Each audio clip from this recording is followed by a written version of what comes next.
Die grootste krag wat jy ooit sal ervaar, is die krag van God se liefde vir jou.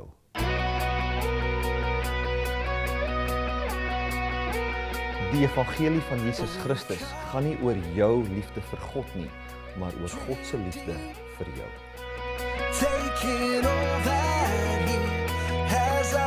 God is nie 'n sondebewuste God nie, maar 'n waardebewuste God. En jy is waardevol vir hom.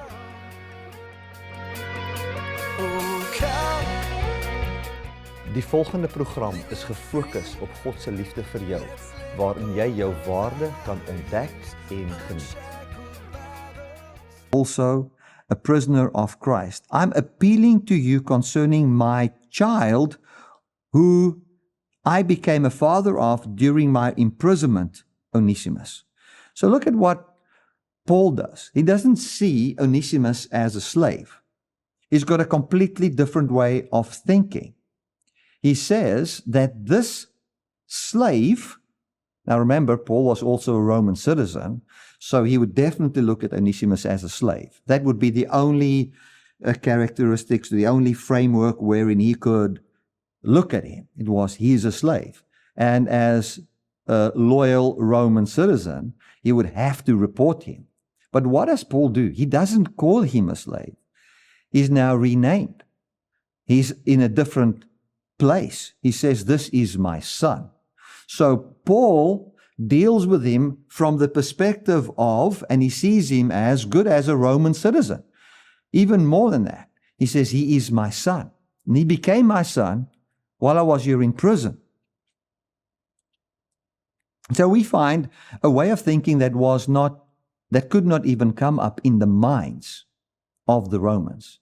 It is the inauguration of the kingdom of God, God's way of thinking. We kind of know it to a certain degree now as Christians, but back then, this was not known. He says, I'm appealing to you concerning my son, whom I became the father of during the imprisonment, Onesimus.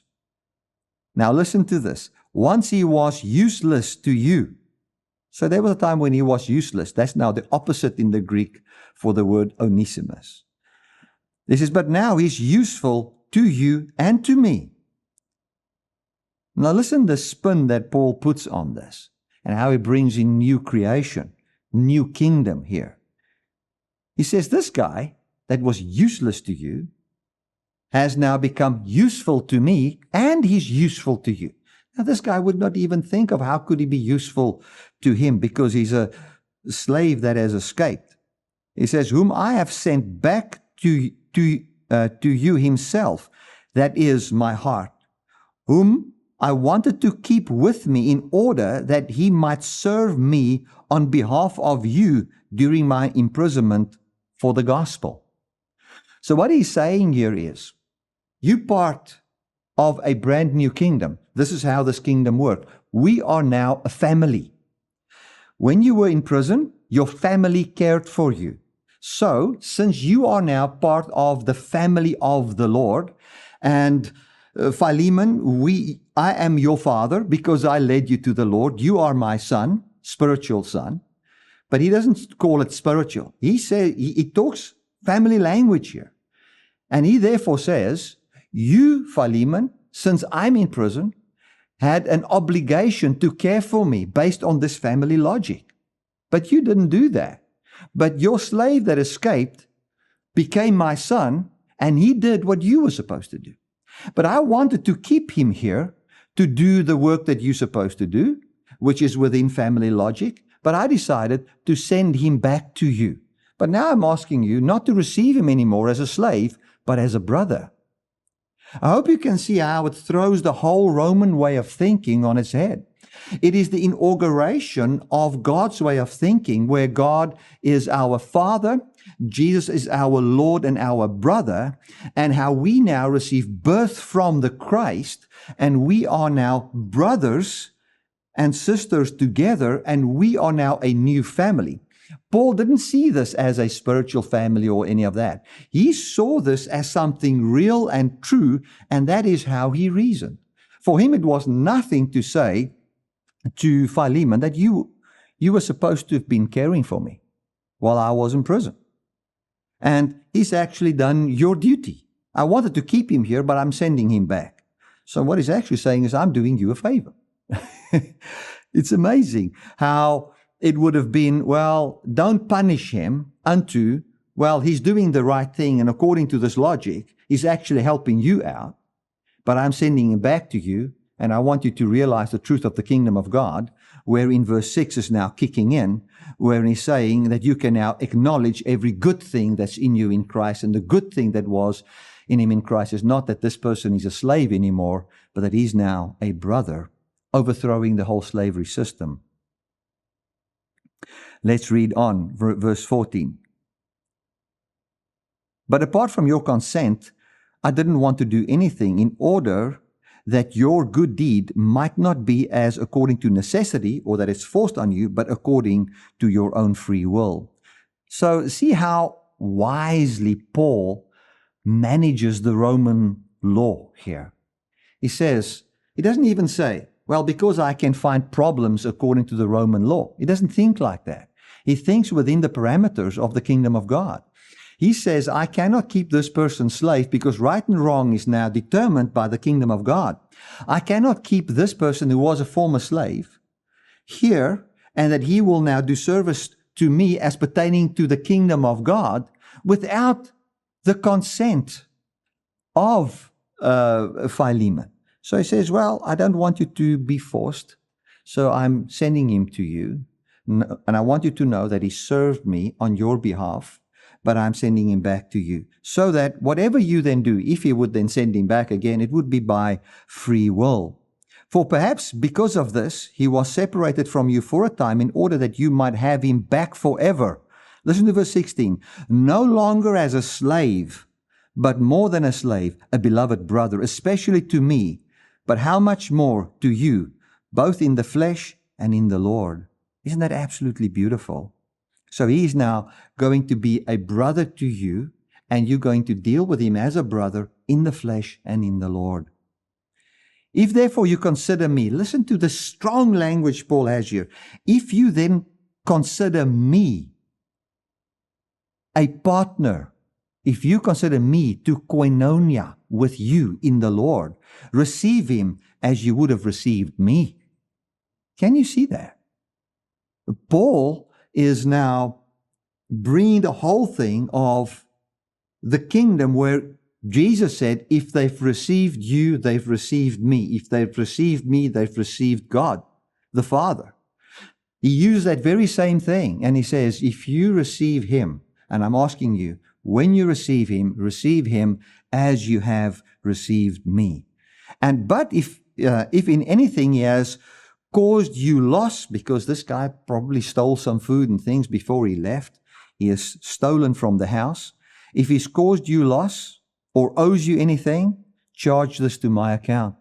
You find this whole thing of reconciliation here. Charge to my account, I'll sort it out. Now listen to how cleverly Paul addresses him here. He says, I, Paul, write this with my own hand. I will pay back, lest I mention to you as well that you even owe me your own life. So he's saying to him, this guy stole from you. I'll pay it back, but I don't want to mention actually that you owe me your whole life. So we don't know what happened there, how Paul helped him, but I think the context is obviously they owed him his whole life in bringing the gospel. So we find that he only reasons within the logic of new creation, the new kingdom that has taken place. He says, yes, brother, I ought to have some benefit of you in the Lord. Refresh my heart in Christ. So he says, listen, I brought you to Jesus. The life of God is inside you. I am, to a certain degree, I am the one that the Lord has used to get you where you are, and I want some benefit from that. And the benefit that I want is not to benefit myself, but I want this Onesimus to benefit. And all that he's asking him is to walk in the reality and the truth of the kingdom of God. Now listen to this. He goes on. He says, confident of your obedience, I'm writing to you because I know that you will do even beyond what I say. So he says, listen, I know that you are obedient to the gospel, and I know you will also be obedient to what I'm saying to you here, because what I'm saying to you is obedience to the gospel, because the gospel is the inauguration of the kingdom of God, God's way of doing. He says, but I know you're going to do even more. Listen to what he's saying now, this whole family logic thing, the kingdom of God, family, just really getting into its depths here in verse 22. He says, at the same time also prepare a guest room for me, for I hope that through your prayers I'll be restored to you. So he's saying, I know that you're praying for me to get free from prison, and as I'm going to get free from prison, I'm going to need a place to stay, and I thank you that you are, I'm going to have some benefit from this relationship that we have in the gospel, since we are family and we come together, and that you will prepare a place for me. Isn't that just absolutely beautiful? Now, with this in mind, just in the last few minutes, I want to look at a writing from a person called Pliny the Younger. Now, Pliny the Younger lived from 61 after Christ to about 113, and he was a very powerful person. He was a wealthy senator, a governor, and the nephew of Pliny the Elder. He was famous for his letters giving insight into elite Roman values. So we're going to now look at some of his writings and how he would deal with this, and how the kingdom of God is completely different to how he would deal with it. And we're going to look at the Roman way of dealing with a runaway slave in the most loving way the Roman system would allow. So we find even in 112 AD that he wrote about the Christians, and we've got these ancient writings about the Christians that comes from this Pliny the Younger. So the social worldview and the whole complete loyal, in his social worldview, he was completely loyal to the Roman system, and he honored hierarchy and patronage and so forth. Now we've got two letters from him. The one is a letter where he wrote about a freedman. In other words, this person was set free from a slave. And just listen to the best Rome can offer here. I'm going to read the two letters. It says, you'll be surprised, because he's writing to someone now. We've got this fragment of this letter now. It says, you'll be surprised, perhaps even angry, to learn that a freedman of mine, with whom I am not displeased, has lately been behaving in a way that has alarmed me. So this guy's, he's free, but he's not really free. You can see this here. This guy is now a slave that became free. He's a freeman, but now he's not behaving right. Says, I'm vexed that I have to feel anger at one who has been raised from slavery to freedom and from poverty to wealth. And this through my own kindness. But perhaps my indulgence has spoiled him. So maybe I was too good to the slave. I helped him to become rich. He became free, and now he doesn't treat me right. And now, I'm at a place where I am sad that I have to be angry about this. It says, nevertheless, I will not act harshly or unkindly towards him. I will give him a warning and an opportunity to correct himself. If he responds, well, that is good. If not, I will take stronger measures, but reluctantly. For I have always thought of punishment, that it should be the last resort. So what do we see here in the Roman way compared to Paul's way? Completely different way. That guy still remains a former slave in his mind. Yes, he's free, but he's now not grateful enough for the freedom that I gave him. And maybe I was too good towards him. You don't find equal footing like at the cross. You find this Roman way. And this is now how he wants to deal. And this is very generous in the Roman system. Completely different. You can see what Paul did. Paul had a system where he said, we are a family. Imagine what Pliny the Younger must have thought of Paul's letter to Philemon. He would have said, this is crazy. This is the ending of our world. Our world would collapse. We would not be. This would pass away. We would fade away.